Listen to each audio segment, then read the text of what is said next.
Zainab Harake.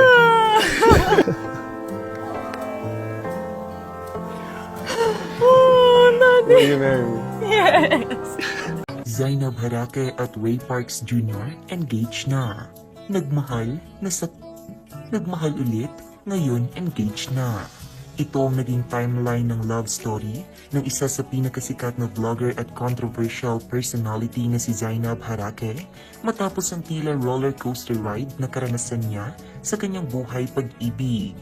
Si Zainab Harake ay naging usap-usapan at pinagpiyastahan dahil bukod sa pagiging social media personality nito, hindi naging magandang takbo ng kanyang love story sa ex-boyfriend na si Skastak Lee. Marami ang nakasaksi kung gaano siya nalugmok, umiyak at nahirapan para lamang makayanan ang mga pagsubok sa kanyang buhay.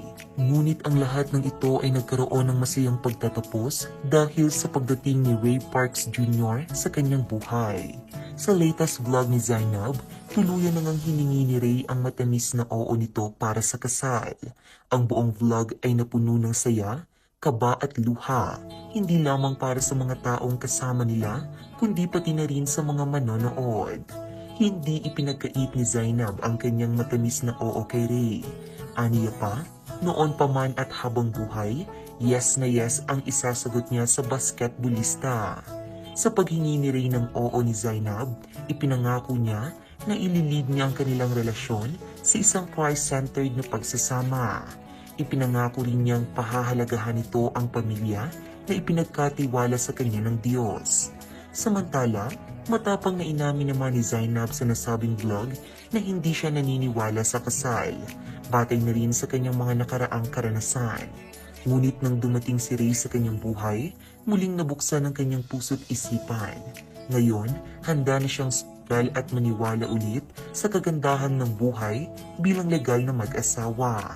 Samantala, bumuhos naman ang mga netizens na masaya para sa dalawa, lalong higit para kay Zainab Harake. OMG, Zainab is the real living proof that girls that was bodily hurt can still love, and will be loved by the right person in the right time. Been witnessing Zainab since then, from broken-hearted Zainab to very in-love Zainab. This is God's way of showing everyone that there will be a right man for us. Classic example of worth the risk. Congrats, you deserve it.